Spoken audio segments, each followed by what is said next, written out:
Ray Stevens, and everything is beautiful. It certainly is. It is 13 to 8 here on 2DU Breakfast.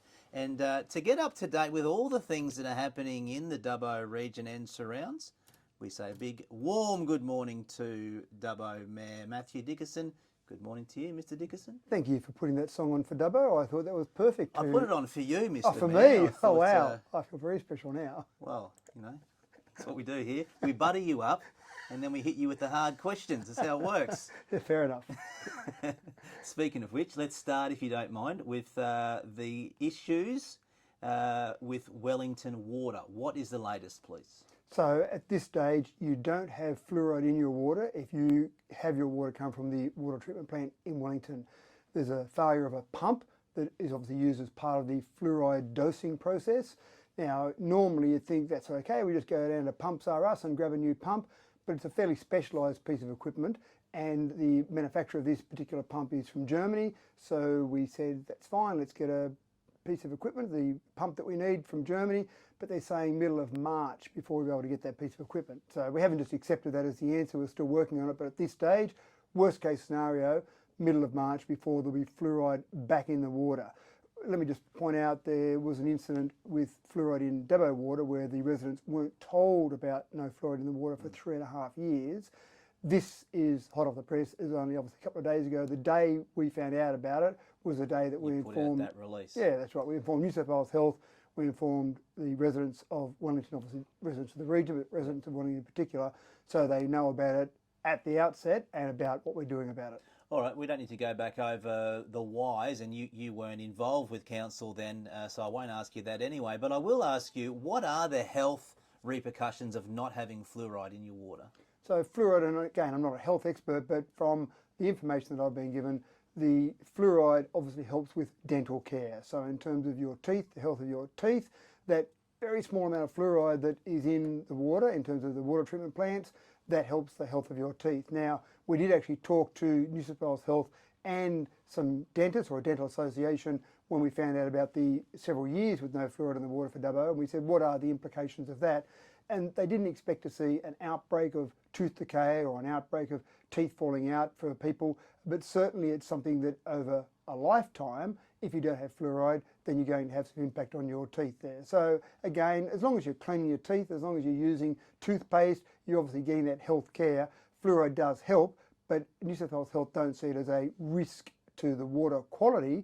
And the Australian Drinking Water Guidelines, you do have the choice of putting fluoride in or not fluoride in, so it's not as if it's a health risk, it's just something that adds to the benefit. So it's still above the national standards, Correct. even though the fluoride's not in the water. Yep. It hasn't been in Dubbo water now for how long did you say? 3.5 years? Well, no, going on towards by the middle of this year when we say we'll get the fluoride back in, that'll be about 4 years. Okay, can I ask why? Why it hasn't happened yet? Yeah, that's an excellent question. So when there was a failure, again, the same thing happened at the Dubbo water treatment plant. There was a failure of a piece of equipment.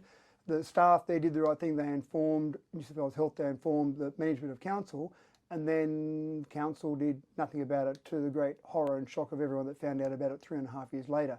So again, I don't understand why, I don't understand what the story was. Once we found out about it, we've engaged Public Works, and then because it had travelled 3.5 years essentially, they said that the best option was not to just repair what was already there. There were some new options in the way you dose a plant with fluoride. So rather than repair what was there, the decision was made to basically do a whole new fluoride dosing process, which again takes longer. So Public Works is engaged with that at the moment. We've made the commitment to the community by 30 June this year, we'll have fluoride back in the water. All right, and in terms of that pump coming from Germany, this this infamous pump, worst case scenario, the end of March. Middle of March. Middle of March. Yeah, I have offered your services just to jump on a plane for us, slip over to Germany, pick it up. I'll happily do that. But I'll unfortunately, take your Tesla with me. I'm not sure. We're trying to find out whether it is just the availability is not there and transport's not the issue, or whether transport's the issue. In other words, if it's going to be put on a boat, can we put it on a plane instead? So some of those processes we're going through. Okay. But anyway, it's underway. But again, it's just for the community's knowledge that that's what the story is at the moment. Still looking into that. All right, and another one. It's been a bit of a significant one. We had the Arana Top Cop Superintendent Danny Sullivan on the show yesterday talking about Dubbo crime rate. Now, an ABC story came out, certain areas of crime, break and enters especially, 5 times the state average. Are you aware of these sort of statistics, Mr. Mayor, and do you chat with local police about it? Yeah, so we have regular meetings with Danny Sullivan, for example, and we do have discussions with the police around a range of issues. One of the difficult parts is that the police obviously comes under the purvey of the state government, so the state government controls police. We have no control over the police, but we want to have a good relationship with the police. CCTV systems, for example, we'll often get funding or have some of our own funding to put CCTV systems in, and then we link that through to the police station so that we work with the police on issues like that. Crime is a really difficult one. Obviously, from my perspective as the mayor of this community, we want to see low crime rates. We want to see a great community for people to live in. When there are high crime rates, there isn't a lot I can do about it, but when we can work with the police on different objectives, different programs, we do that. So I remember years ago there was a high incidence of people leaving their cars unlocked and just having things stolen from them. People were very trusting in Dubbo. So we put a program together where I went along as a burglar with the police, and we just went along the street and literally tried every car to see if we could open it up. Now, just because we didn't want people to think the mayor was trying to break into cars, we had obviously police along there with me, but just to demonstrate to people how many cars are being left unlocked. So simple things like that we can do to try and point out to people that the crime can be addressed in certain ways. But again, I can't go into Danny Sullivan and say, Danny, I want you to go and do A, B and C.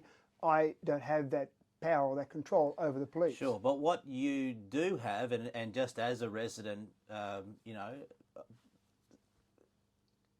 experiencing and being around you at times, people come to you and say, what's happening in Dubbo? We're thinking of moving here. We saw that ABC story saying that the crime's quite high in Dubbo, Mr. Mayor. Yeah. What's happening about that? And then you do have to give some sort of response, don't you? Yeah, that's right. And that's why we do try and keep that good relationship with the police, so that if there are programs and there are things happening, often with the police, many of the programs that are happening are not public knowledge. In other words, they're confidential programs because they're trying to catch people, so they don't want to put out a public alert to say we're about to go and do a certain program to catch people, because then people stop doing that for the period of time of that program. So it is important. One of the big issues that we also see in discussions with the police is domestic violence is certainly high in Dubbo as well. And again, that's not something that's fantastic, and that's not something to be proud of. Again, what programs can we put together there? What community leadership can we show there? Again, how can we involve ourselves with the police to try and address that? So we work with the police. I don't have an easy answer as to how to solve the particular problem that you were talking about there. Break and enters, I mean, again, some of that is really about just making sure you're locking your door. My mum passed away a couple of years ago, but until she died, she still used to leave the back door of her house open because she was a lovely, trusting lady, and no one would come in here, Matthew, and try and steal things. They wouldn't do that to me. So there are still people in our community who still have that faith in people. Sad as it is, it's some people, you would like to think you could be like that, but as Superintendent Sullivan tells us all the time, you just sadly you can't. No. Let's turn the page and talk about some of the developments that are happening in the local paper today. On the front page, it mentions the $11 million townhouse development. We've had the council CEO Murray Wood on recently telling us about some of the multi-housing developments. This is some great news for the region. Yeah, very exciting, and we're going to see more of these multi-dwelling units, apartments, whatever name you want to put on them. We're going to see more or higher density of housing. We just have to see that because we've got lots of people who want to move to Dubbo, despite some of those crime stats you mentioned. There are lots of people who still want to move to Dubbo, and we need to have somewhere for them to live. And I'm sure when you moved here recently, you had a bit of a challenge to find somewhere to buy or to rent, because lots of people are moving here. So we're going to see more of that. But it's pretty exciting to see developments like that. And you probably talked to Murray about some of the ones like the number 1 Church Street, for example, another high-rise down Macquarie Street. So we're seeing more and more of those developments here. And I think that really is Dubbo growing up as a city. We're getting to that CBD townhouse unit apartment style living, which is normal in big cities. It's not normal here yet, but it will be normal in the next decade. We'll see more and more. Is that the vision of council at this point, is to have those multi-level residential apartments? It's a joint vision. Obviously council can have any vision it likes, but it needs developers to go and invest the money in it. Sure. We've got the planning tools in place for all of that to happen. The developers need to come along and do that, which they are doing. They're putting the DAs in, they're going forward with those developments. So that's very exciting on both halves. It certainly is. It's always exciting to chat to you, Mr. Mayor, I must say, and we appreciate your time. Enjoy your Friday the 13th, won't you? Thank you very much, I will. It is 3 minutes to 8. The latest news, sport and weather is coming up next.